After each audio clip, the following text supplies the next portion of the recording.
Salut les filles! Pour ce thème du jour, nous allons travailler le contouring en fonction de la forme de mon visage. Donc c'est un contouring assez léger et je n'ai pas touché donc en tout cas le nez.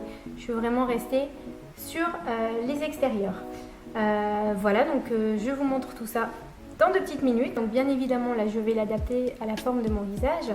Donc après il faudrait l'adapter bien évidemment à vous, donc pour chaque forme de visage. Là je vais débuter mon fond de teint fétiche Make Up Forever. Voilà, donc le nez.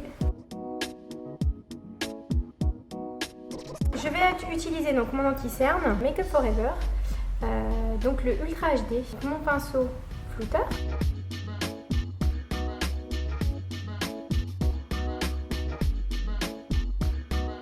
On va apposer donc les zones d'ombre et les zones de lumière.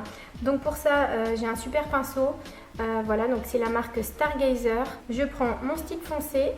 Donc les zones d'ombre, par rapport à la forme de mon visage, étant donné que j'ai un grand front, je vais aller foncer toute la zone du haut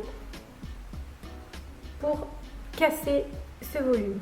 Je vais également mettre dans le creux, donc pour ça, vous creusez bien. Au niveau du menton, puisque vous voyez j'ai un menton qui est assez anguleux, et je vais également le mettre au niveau des maxillaires. Vous voyez j'ai un maxillaire, pareil, assez marqué. Donc pour ça en couleur claire, soit pareil vous pouvez utiliser donc un stick mais en couleur claire. Pour moi c'est toujours ma palette de chez MAC. On va mettre ici. Je vais également le mettre sur la lèvre supérieure, dans mon creux, légèrement sur le sillon nasogénien parce que vous voyez là on a un creux. Au niveau des cernes, donc pour vraiment apporter de la lumière, et à ce niveau là.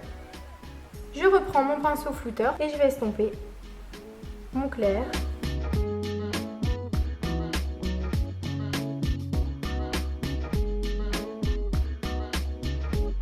Mon pinceau brosse de chez MAC pour fondre ma couleur foncée. Soit vous avez deux choix, vous pouvez poser votre blush en crème, donc vous voyez on a le creux juste au-dessus de la pommette, d'accord? Ou sinon, vous poudrez et vous appliquez votre blush en fard sec. Mon pinceau poudre, donc poudre libre, là c'est une poudre transparente, donc qui est blanche en fait.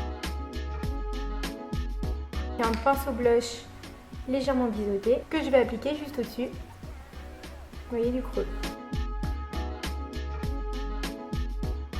Juste une petite astuce également pour apporter une petite touche de lumière, donc on appelle ça les highlighters. Voilà, donc là je prends mon pigment, donc les petites touches de lumière souvent on les retrouve sur le haut de la pommette. On va en mettre sur la lèvre supérieure, au niveau de l'arcade sourcilière, voilà, et légèrement sur le nez. Donc voilà pour le thème du jour, j'espère que ça vous a plu. On se retrouve la semaine prochaine pour un autre tuto. Voilà, et pareil, si vous avez des questions, je reste à disposition. Et n'hésitez pas, abonnez-vous à vos pinceaux les filles. Salut!